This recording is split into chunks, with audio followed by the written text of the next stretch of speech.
Are you stuck trying to decide if you should buy your next property on market versus off market? Well, if you listen to the internet, you might think the only way to buy investment property is off market. People talk about massive discounts, crazy negotiations, and buying properties for pennies. But the reality is, both paths work.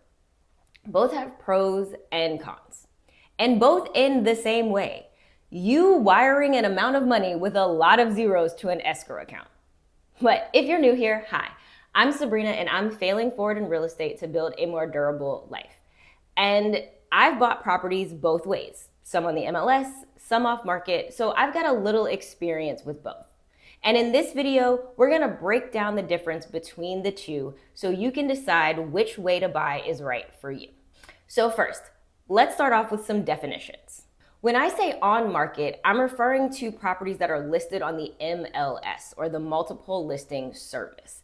And for those of us who aren't licensed real estate agents, we usually see these properties on apps like Zillow, Redfin, or Realtor.com.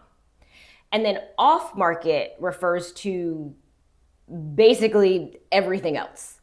So these are properties that are sold without a licensed agent. And this can happen in a lot of different ways, but all of my experience has been through wholesalers. So that's what we'll talk about in this video. So when I'm talking about on market, that is buying property with a licensed real estate agent. And when I'm talking about off market, I'm talking about buying property through a wholesaler. Okay, so first we're gonna talk about, what does it feel like? What's the experience like to buy properties on market?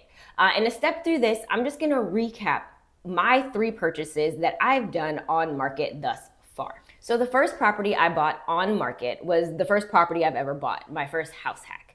And I found it while I was walking my dog because the house is in front of my favorite park. And I found the agent by looking at the for sale sign. Because I didn't know what I was doing. I didn't have an agent. And so I just called the agent that was on the sign. And she ended up being really kind and worked as my buyer's agent. She really helped me, even started to negotiate a lower price from the beginning. So I don't know, it kind of worked out. I think I put down maybe about 500 earnest money on that one. And we had a traditional inspection period of about 14 days with maybe a 30-day close and with a licensed inspector. So, somebody who came out for multiple hours to check everything. I was even able to schedule it so that my uncle, who is a handyman, could walk part of the inspection with him. While we were under contract, the furnace stopped working and the seller replaced it, completely brand new. And also, while we were under contract, the appraisal came in lower than the seller thought. And so I was able to negotiate the price down again. I used the lender that the agent recommended. They were really easy to work with, very flexible. I needed some special, allowances, I guess, in order to close, and they were willing to do that. And ultimately, everyone came to the closing table: me, the seller, the agent, and the lender. So it was a really cool process, and that was my first purchase. The second property that I bought on market was an intentional rental. So whereas the first one, I was just kind of walking around one day, the second property I bought on market was a rental that we were looking for on purpose. So I found it on Zillow, and this was a time when Open Door was just kind of like offloading properties after the pandemic that they had overbought. And so it even looked like they were trying to sell this at a loss. And I found this agent, again, kind of on accident. So I was on the Zillow app and I just wanted to schedule a walkthrough. And that time I thought it was with the seller's agent, but really it was to agents who pay for leads. So I got my second agent simply because it was the person who got the lead and set up the appointment. Once again, I used lender recommendations. So this agent had like a partnership with a lender that I worked with. Once again, we had the full inspection, with a multi-hour licensed inspector who reviewed the house. And from that process, they put on a new roof and had to deal with some mold issues that were in the kitchen. Honestly, that ended up being more of a headache than anything because we were just gonna rip all that out anyway, but it delayed the lender quite a bit. But Ultimately, the seller still had to fix those things. In the end, the agent even came by the house after we bought it and renovated it before we rented it. So another nice process. And the third property that I've bought on market is my second house hack. And so this time I used an agent on purpose. It was a friend of my family. And this time I also found my own lender, which actually ended up being a headache because they changed underwriters in the middle of the process, which just slowed everything down and ultimately delayed closing by a day. I did put down higher due diligence on this property than I typically would have because it was more competitive. So this one I put down $3,000 due diligence, and the seller for this property was an agent / investor. So the negotiations were a bit tougher, but I did get a little wiggle room on price, and they did fix a couple of plumbing issues. So as you can tell, overall, on market feels very structured. There's a process. There are multiple people who help you through the buying process from beginning to end. You really have an agent who works with you, right? With referrals and suggestions and advice along the way. But it can also seem like a bit of a slower process. Lenders can slow things down. There is a kind of typical accepted pace. And so it is a bit slower, but a lot more support. Now let's talk about off market, which can feel almost the opposite. Much more informal, much faster, and far fewer people to help you if you get stuck. So the first house that I bought off market was my first flip. And so I found this property from Facebook groups and where I was on email and text lists. So I would get blasted with emails and texts from wholesalers all over the state of North Carolina who had properties that they were trying to sell or trying to get a wholesale fee on. Something very interesting that I did learn is that a lot of these deals are bad. A lot of these deals do not pencil. We tend to think that on market is where you've got more competition, the deals are harder to find.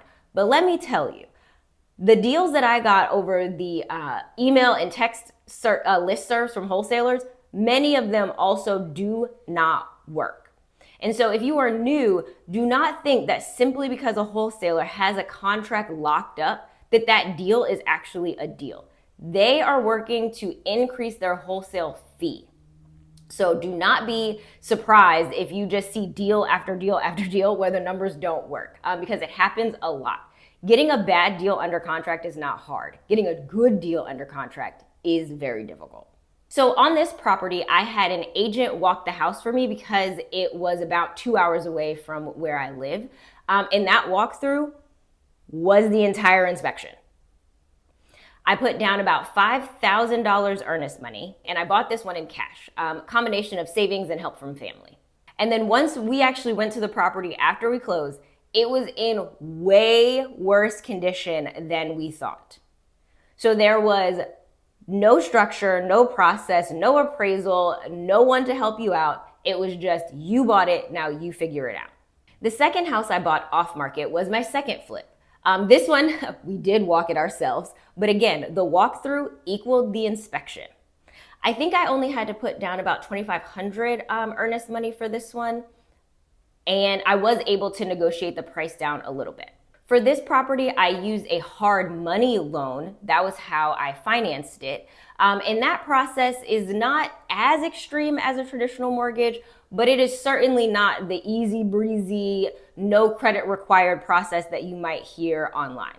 I did have to provide, though, my own specific scope of work. So I needed to provide the lender with all of the work and the estimated prices. So that was a unique part of that, but ultimately a pretty easy process.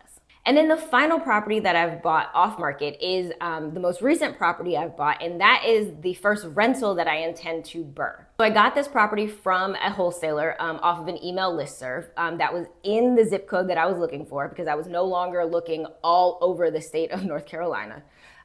We were able to negotiate on price. They had a price, I offered a lower price, and we met in the middle. So once again, I walked the property. The walkthrough equaled the inspection. I paid $5,000 earnest money, bought the property in cash, again, savings plus help from family. And when the seller just decided to push the closing 10 days, that was just my problem to deal with.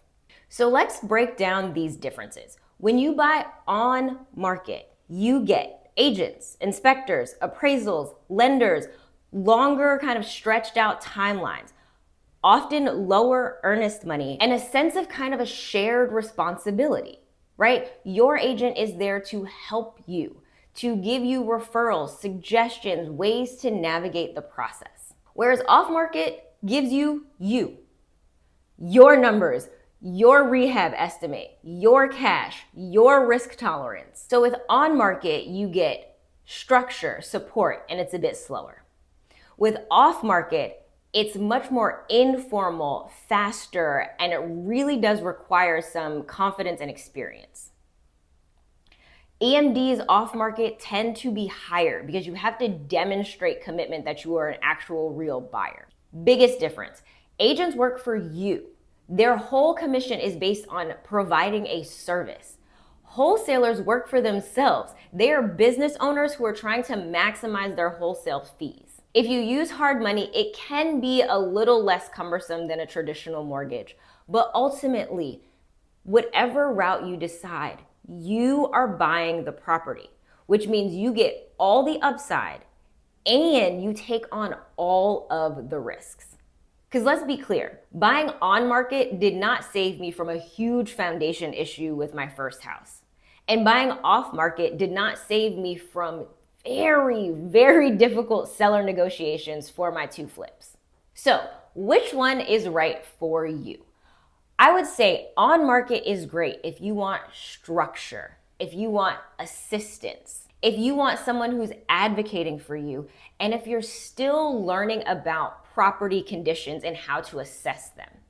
I also recommend on market if you actually see deals on market in your area. Like if you can get deals that look good to you from the MLS, please, by all means, do that. And off market might be good for you if you want a process that is faster, if you are interested in volume, if you have confidence in your ability to assess property condition, if you're willing to take on risk for maximum reward. And if you are 100% fine with everything being based on you and your numbers alone.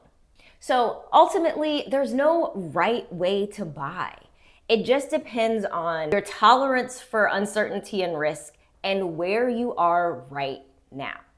Because the reality is, real investors do both. If you see a good deal or if you can make a good deal either on market or off market, a good deal is a good deal. So if you're still watching, drop in the comments, what are you thinking for your next purchase? On market or off market? I'd love to know, and I'll see you on the next one.